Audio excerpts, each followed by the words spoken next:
Good morning. Okay, well, afternoon. And I do that all the time.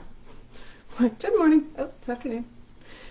In fact, it's good noon because it's exactly noon here, Eastern Standard Time, Eastern something time. Eastern Time. It is exactly noon. Toronto time. Let's say Toronto time. Toronto, New York time. Let's say Toronto time. Let's do that. Hey, good morning, afternoon, good noon, good noon. Welcome. Welcome to some live office hours with me, Dr. Shannon Cooks. I am a voice teacher and educator coming to you live from north of Toronto. And the land that I live and work on are the traditional lands of the Haudenosaunee, the Anishinaabe, and the Mississauga and Wendake Neo-Nseo peoples. And so I wanted to also, oh, hello, yes, from Treaty 4. Yeah, this is these lands are under the Williams Treaties of 1923, originally, if I remember correctly.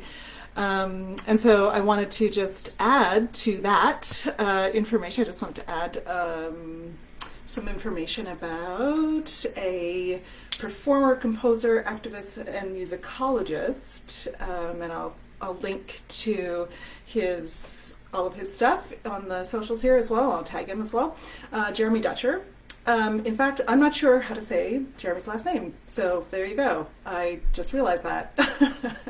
You know how when you see a name or a word and you've only ever read it, you never said it out loud, and then you're like, I don't know how to say that name. So hopefully it could be Dutcher. I think it's probably Dutcher. Let's go with Dutcher. So Jeremy is a member of the Tobike or the Tobik. Oh, good. Yes, amazing. I know. The music is incredible, right? First Nation in New Brunswick, and he brings these, excuse me, nearly lost to the archives songs that were recorded on the East Coast by indigenous peoples on the East Coast. He brings those into contemporary kind of collages of music, and I believe he's a Western classically trained singer as well. But the compositions are incredible. His music is incredible. So that's something to consider. I was just reminded of that this morning, actually, of his music this morning. So I thought I would pull that up for today. So, like I said, I'll do some tagging and some blah, blah, blah for today. So, yes. And as we start to gear up for the Spring Break Intensive, which is about neurodiversity in the voice studio and working with neurodivergent singers as well as teaching while neurodivergent, as I gear up for that, that's coming the first week of April. A lot of the things that I'm going to be posting about, I mean, I already do post a lot about neurodivergence and neurodiversity in the voice studio, but a lot of the things that I post about will be toward that as well. And so, like today. So something that I posted yesterday about a quote from this book, Shameless, by Nadia Bolz-Weber. Weber. There's another name I don't think I've ever said out loud. Dang nabbit. How do you say her name? Is it with the W? I don't know. I look at it, I'm like, oh, that's German, Weber. But maybe it's not. Maybe it's Weber. And anyway, so the quote that when I was reading this earlier this year kind of stuck out, really kicked me in the butt, was that I believe this is what allows us all to absolutely reject domination and insist on its opposite, dignity.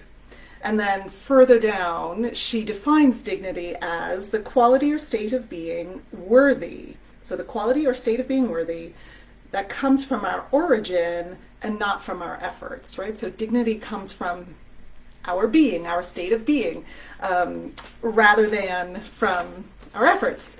So that really struck me, obviously, in the big wide world struck. I mean, there's lots of things about that. Where who do we consider worthy, and what is our sense of dignity, and then the dignity of the person in front of us, but also in bigger, in the big world. If we talk about right now in Ukraine, who is considered worthy to be a refugee, for example. There are folks who are not, and which wars are considered worthy, which country invasions are considered worthy of having, constant coverage, which people are considered have the dignity, are worthy of having the kind of coverage, this kind of coverage. So there's lots of, this idea of dignity versus dominance is so integral, I think, to the whole world. But of course, today we were talking about voice pedagogy, and I think we're also talking about, in our industry, we're talking about performance, right? We're talking about the industry at large. So who is worthy, who has the dignity, like this comes, if we're looking at dignity versus dominance, this comes back to, excuse me, gatekeeping. This comes back to, I don't think I've said anything yet today. I just come on here, I haven't said much today except bye, have a good day at school. Give me a sec. This comes back to like I said, gatekeeping around, who is worthy to sing. There's lots of, fat shaming and fat phobia is large in our industry. That was not an intended pun at all, but it is something that is embedded in our industry, speaking especially of Western classical singing and performance, but of course it's embedded in our society at large, and of course in popular music as well. And the idea of who gets to sing what music, and who gets to sing, who gets to make certain kinds of sounds, the history of people of color, and the kinds of musics and the kinds of sounds that people of color and enslaved peoples had and used, because those people did not have dignity. They were dominated, and so those sounds were considered, and still to this day are still embedded in our culture, but considered less than, unworthy, and that sneaks into our Western classical training. That, for example, belting can be unhealthy or is unhealthy. I certainly heard that as I was learning, as I was in my Western classical training. We know that some of these things are turning around, and we know that some of these ideas are turning around, but there's this fundamental clash between dignity and dominance, and so that's just been like bubbling around in my brain a little bit. And so that of course sneaks into, as I said, it sneaks into our performance as a whole. It it is embedded, it is in the performance industry as a whole, and then also comes into our teaching. So it comes into, who is worthy to be a voice teacher, who has the right credentials to be a voice teacher. And of course I've talked about this before, and so if you've listened to me or if you follow me on the socials at all, you know that I've talked about this before, about only folks who have a degree in Western classical singing, only folks who have had XYZ, you have to have, it used to be that you maybe even still, that you needed, superior piano skills in order to teach singing, or that you needed to have had some kind of opera performance career, right? You needed to be able to have a performance career in order to teach singing. And so those ideas are still relatively embedded, especially in our Western classical teaching. And so then there sneaks in this dominance, right? There sneaks in this idea that like I am better, and because I have X, Y, Z, and I am going to be the keeper, the gatekeeper of who gets to, who is worthy to teach singing. And of course, a lot of this is embedded in our academic institutions, and then it sneaks down, right? It trickles down into our independent studios, and it trickles down into because so many of us have come through the classical pipeline too. So we've come through that Western classical training. So we take that on, and we take that on as if,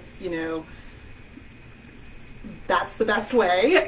So then we have this kind of like dominance versus dignity. And then that also then sneaks into, or also kind of envelops what we do as voice teachers in the independent studio. Especially, of course, I like to talk specifically to independent teachers, but it sneaks into all of our studios, but it sneaks into our independent studios a little bit in that, like I used in the example in the post I did yesterday, an example of let me put this in a slightly different way. It seems to me that student-led learning and all of the tenets of student-led learning and supporting and affirming agency in the singers who we work with, it seems to me that all of those things come from this place of dignity, right? Of affirming dignity in students and affirming dignity in humans that we work with or who we work with. And so when we start to sneak away a little bit from that affirming dignity, and start to like come into that like dominance in the voice studio, where we start to be the person in the room who knows more about the singer's voice than they do. Or we start to ascribe certain character flaws to behaviors. So we see someone who has a specific behavior, and then we say that is a character flaw because of, obviously if they are doing this, then they must be this. So that is a form of dominance, right? So we've lost that affirming, that dignity affirming stance and that view somehow, even though, it's complicated. This isn't like you're only going to be, you can only be one or the other. It's complicated, even though we love our students and, but things sneak in, right? And sometimes we don't have that full, we haven't done some of that work and looked internally and done some of that work. So how that sneaks in specifically, I think, in teaching, like I said, here's one of the examples.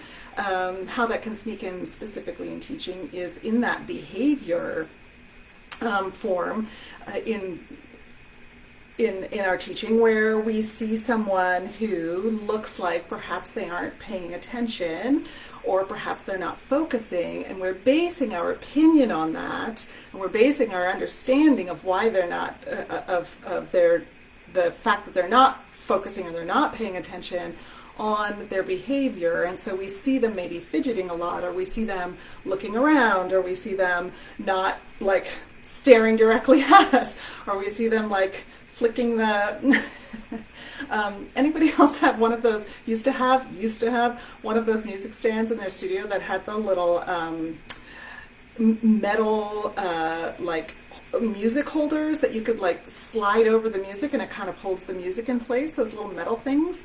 Anyone else know how like incredibly satisfactory it is to like blank on those things, and how fast they get broken in an independent voice studio? Like, just like, if you're considering getting one of those kind of music stands for your studio, let me just say, maybe don't. If you're an independent voice teacher, maybe don't, because like it is really satisfying to like clink on those things, and they get broken real fast. So we see that kind of behavior, and so we assert our dominance because we think, okay, this person needs to be corrected or told. We ascribe them not paying attention or them being unfocused to these specific behaviors, right? Rather than coming around to seeing someone with dignity and having an affirming dignity in a person and saying, you know, there are lots of ways to pay attention in this world. Lots of ways. And some folks pay attention by looking directly at you and staying still. Some folks do. That's how that's what we've sort of normalized as being the right behavior for paying attention or staying focused. And, but some folks don't. Lots of folks pay attention better or can focus better if they're drawing or if they have something to do with their hands. You'll notice I move around quite a lot, and I'm often on a BOSU ball when I'm working. And I did have my pen earlier, but I did put that down. But so I like to flick my cap, my pen cap.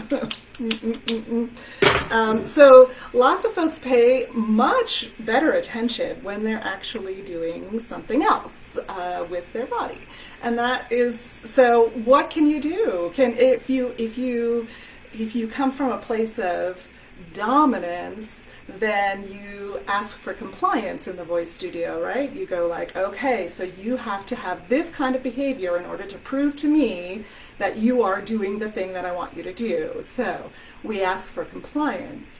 Whereas if we can kind of get past our initial and learned ideas around what specific behaviors mean in the voice studio, then we can start to see people with dignity or with more dignity. We can start to affirm dignity, and we can start to incorporate those things. So if someone actually, if someone is, again, this example works really well, so I'm just going to keep using it. If someone is moving a lot or someone is fidgeting a lot, you can have a whole box of fidget toys in your studio. I started doing that a while ago, actually, probably a long time ago. I started to have, I just had a box of fidget toys just in my studio, sitting on my piano, and sometimes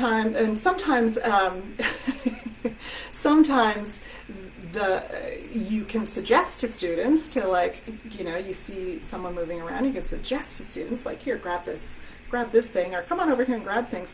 But the majority of the students who needed a fidget toy would just come over and grab it. They didn't even I didn't need to remind them, right? I didn't need to say anything to them, and it was just out there for everyone. So that infers dignity or affirms dignity and says, this is the way that you're processing, and this is the way that lots of people process. And neurotypical people process better sometimes by having something to play with too. It's not So I'm affirming dignity in all of my students, and because I like to look at things through a neurodivergent lens or neurodiversity lens, that then also affirms dignity for neurodivergent folks as well. The other thing is lots of moving around, which I've talked about as well. If we've got lots of moving around going on, that isn't necessarily that isn't because of, or it isn't necessarily because of someone having a character deficit. They're not necessarily not paying attention to you. So if we come from a place of dominance and not affirming dignity, then we ask for compliance, so they have to stand still. If we want to, something that you can do is add a BOSU ball to your studio. So folks are standing on the BOSU ball, or add a yoga ball to your studio so folks are bouncing on a yoga ball. You can still sing, and in some cases, bouncing on a yoga ball is actually a terrific way to open up some breathing, to open up some rhythm things, to get some release and balance going in the body. I mean, these are terrific tools. These can be terrific tools for singing. So all of the things that all of the things where we instinctively want to dominate, or where we instinctively where we've been taught frankly, where we've been taught or where we have, ingested what is part of our culture. All of those things where our first go-to is to ask for compliance, is to ask for obedience, is to dominate. All of those things, as soon as we find ourselves coming into that place where we want to ask for, where we're asking for compliance, those are likely all places where if you do a little bit of like rethinking and a little bit of reshaping and a little bit of, if we do a little bit of rethinking, a little bit of reshaping, those things then can enhance and affirm dignity and enhance learning in the voice studio rather than learning through compliance and learning through that sort of like dominance model. So, or the teacher as the high person in the studio versus the student or the singer as the dominated person or the compliant person. Just do what I tell you to do, and then you will be fine, right? So these are just some thoughts running through my head today in these live office hours. And feel free to let me know what you think. What are some areas I would love to know? What are some areas where you find yourself reaching for that dominance model, where you find yourself sort of reaching for the like they need to comply model, where you find yourself ascribing a character flaw or a character deficit to a behavior, or you associate a character deficit with a behavior. What are some of those things? Something that, I was about to close off and then I just had a little thought here too. Something that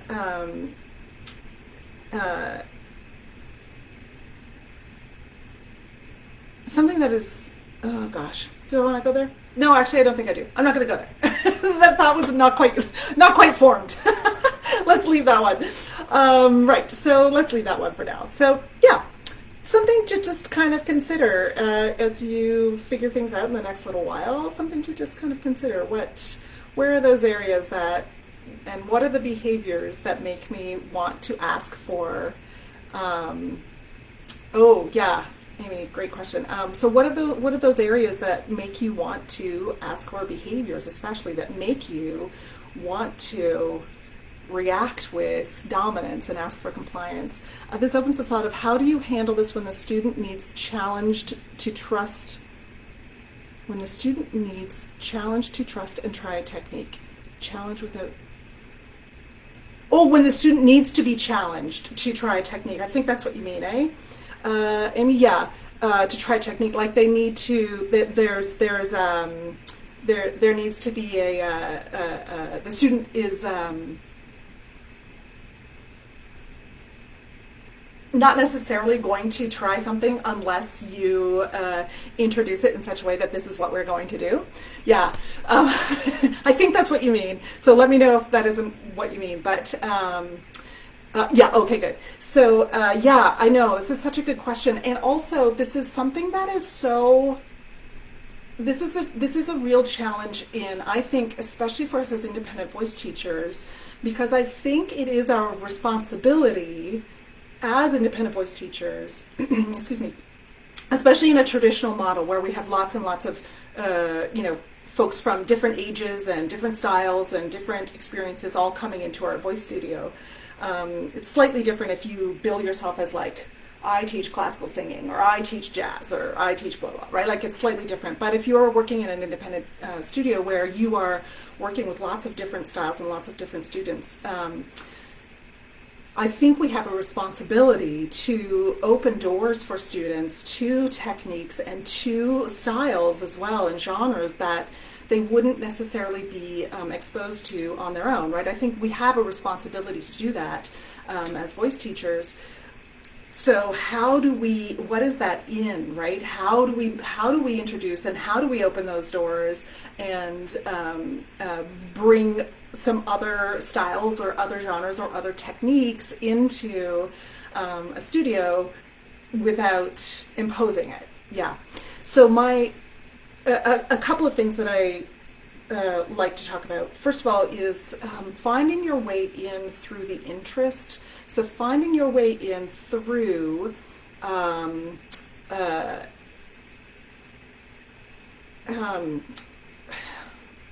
the why and the interest. I'm going to give an example. So for example, I worked with a singer for quite a while who was in their teens, and they had a phenomenal belt. And a little bit of balance, right? So they had a phenomenal belt and a beautiful, let's say head voice, but a beautiful Western classical mix as well. So they did both. But anything between those two was very, very challenging for them, especially like a high belt mix. So very challenging to have a high belt mix where it wasn't overly pressurized. So finding that where we weren't just like on the edge of yell, right? Like all the time. Yeah. So finding, through the interest, right? So finding that, and because the student, they were quite hard on themselves. I wouldn't be surprised if they were a neurodivergent person. I did not know that information at the time, and I still don't know whether they actually have a diagnosis or not. I don't know. I wouldn't have been surprised if they were, if they at some point have a neurodivergent diagnosis. But it was so challenging to find that middle because of the sort of like on-off, good or bad in their mind and the way that they worked. Like it was very challenging to find that middle. So we worked to, this particular student adored musicals, like adored, and had several super like just love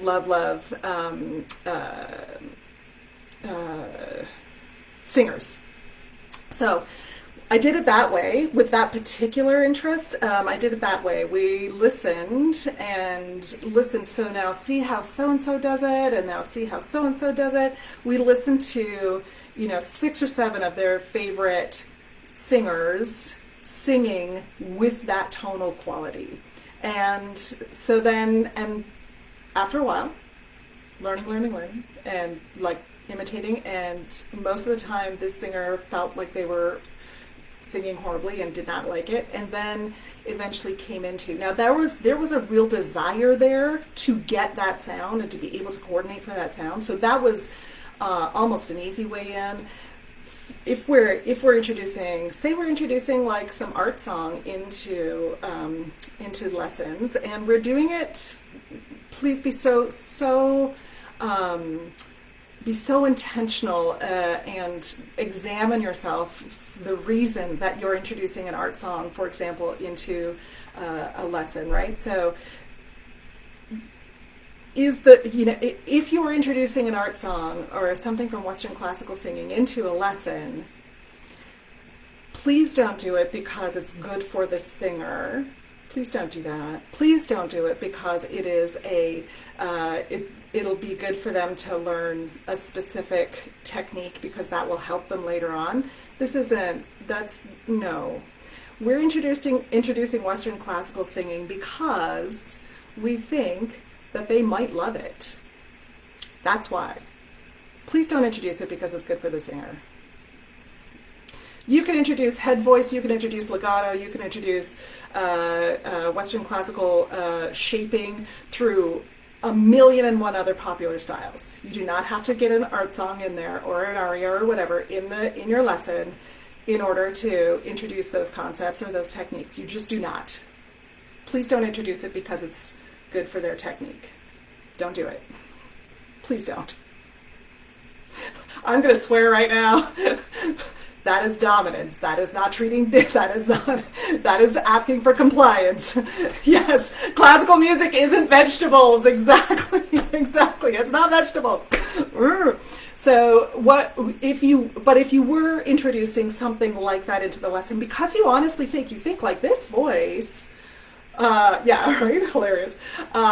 This voice is, or this person might enjoy expressing themselves through this like 18th century poetry or through this particular style. You're going to introduce that then through something else that they already love, right? Or something else that they're already interested in. Perhaps they love Shakespeare.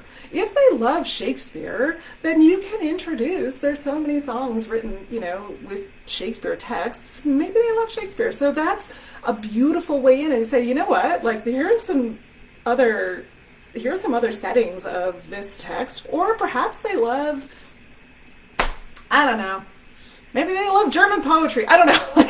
But there are lots of ways into, you can find your way in through the interest, whatever that interest is. You can find your way into that new technique through interest and the introduction of other, other musics that, other styles, other genres, other techniques that may not be something that they would come across if they weren't taking voice lessons.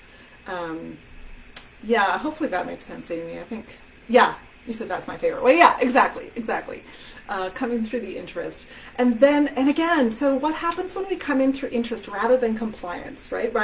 So when we come in, again, this is student-led, but we go like, the things you love, the things that you are super interested in, the things that motivate you, and this is for all neurotypes, but it really is very useful, or a very effective way to work with neurodivergent folks, because neurodivergent folks tend to have some uber focuses, right? Tend to have some fixations.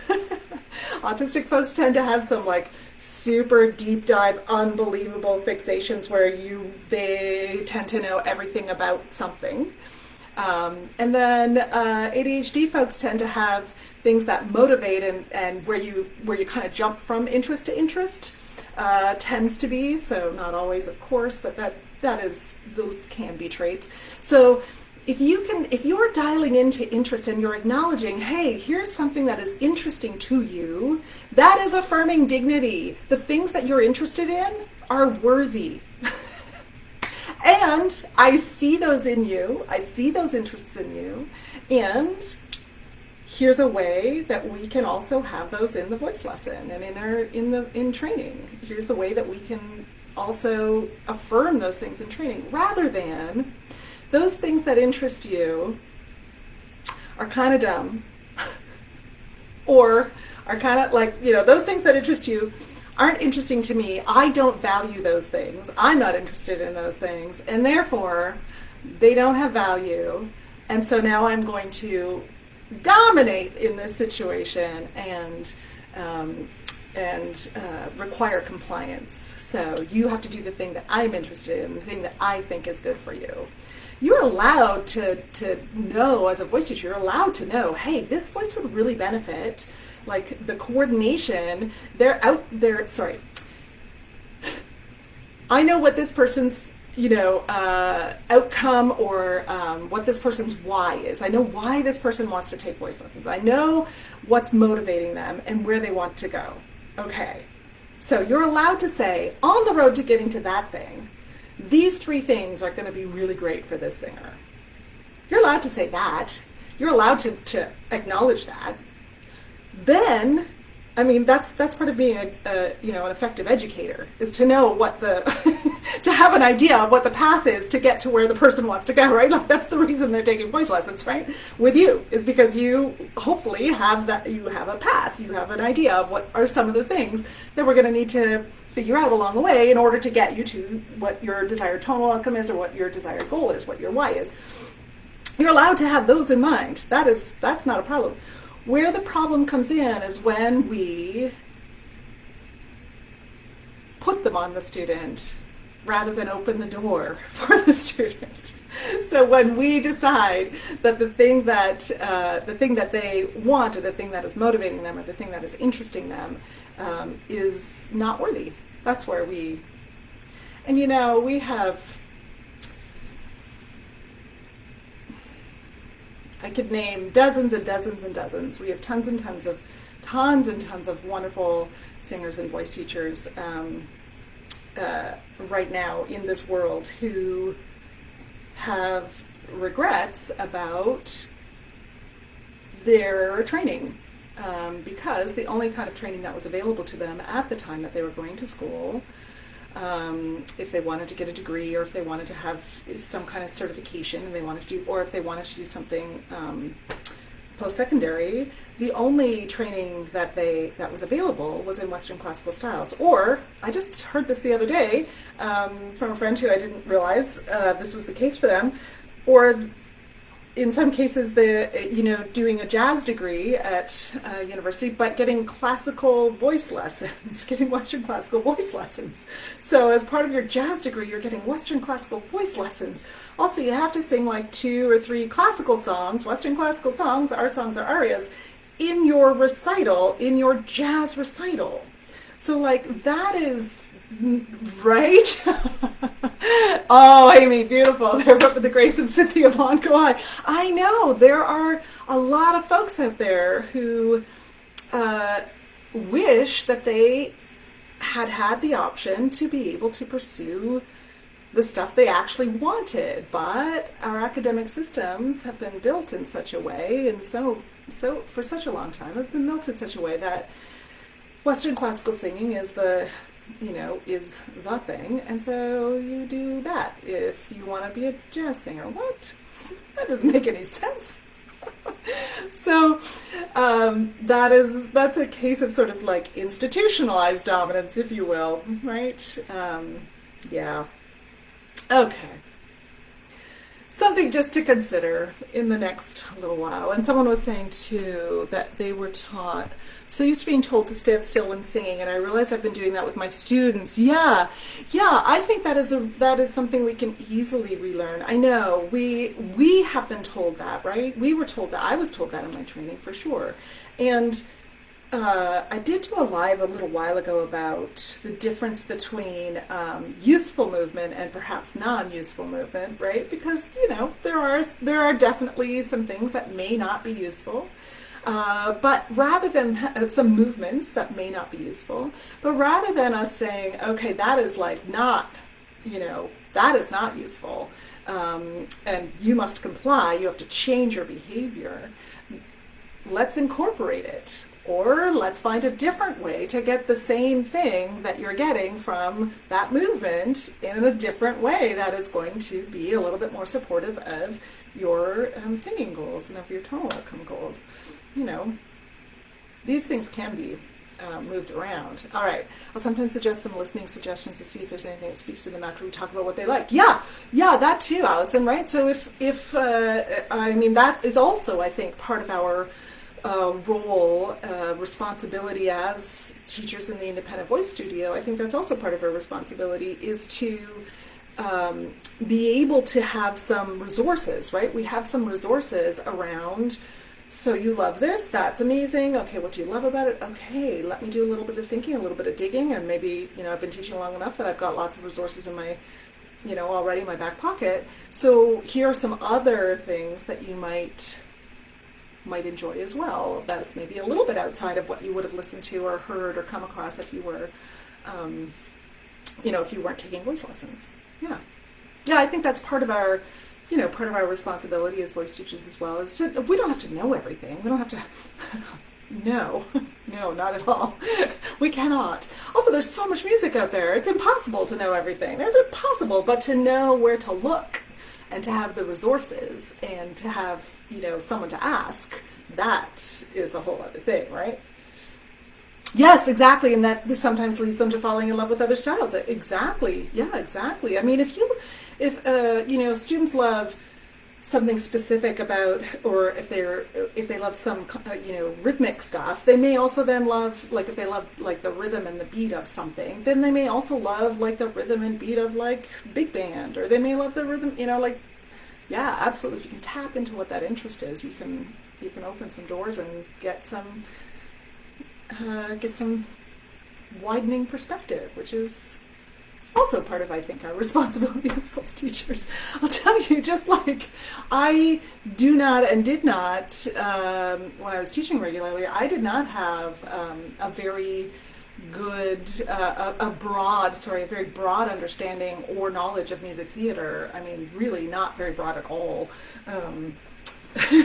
Mostly, I mean, I just didn't. And so but I had, several students who were, they loved music theater so much, and so they were listening to music theater constantly. And so then they'd be like, "Can we sing this? Can we sing this?" I'd be like, "Well, let me see. I don't know. Let's look at it and see. I mean, I'm sure we can, but let's figure it out, right?" If it's a song for a 70-year-old person, then maybe not. But who knows? Let's look and see.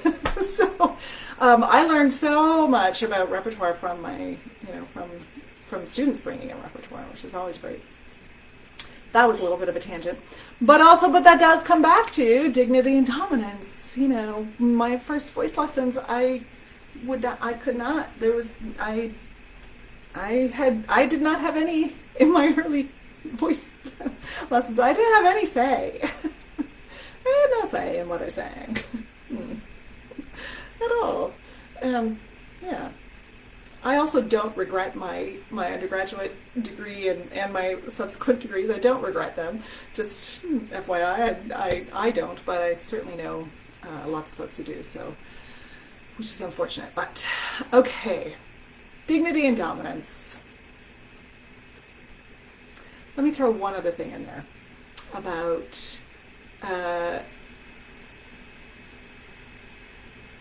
seeing the dignity of a person through a neurodivergent lens means that, maybe not even through a neurodivergent lens, maybe just saying, when we affirm dignity in a person, we also then affirm neurodivergence in that person. We say, hey, you are worthy. Your brain seems to be working in this way. And you have dignity and you are worthy, right? We affirm that. We affirm that as well, with LGBTQ folks. We become gender affirming. We become inclusive in all of the ways that we say we want to be. We become inclusive when we affirm dignity in a person, which is, you are worthy just because you are. This sounds, oh gosh. Well, there you go. It's a little bit, I don't know. Lots of rainbows. Lots of rainbows isn't a bad thing, is it? No. Anyway, there we go. I am going to leave it there. Have a great day. Think about all the times when you want to ask for a behavioral change or a compliance, something for compliance. See whether there's another way to do it. All right. Take good care. Oh, you're so welcome. You're so welcome. Take good care. Let's get that one going.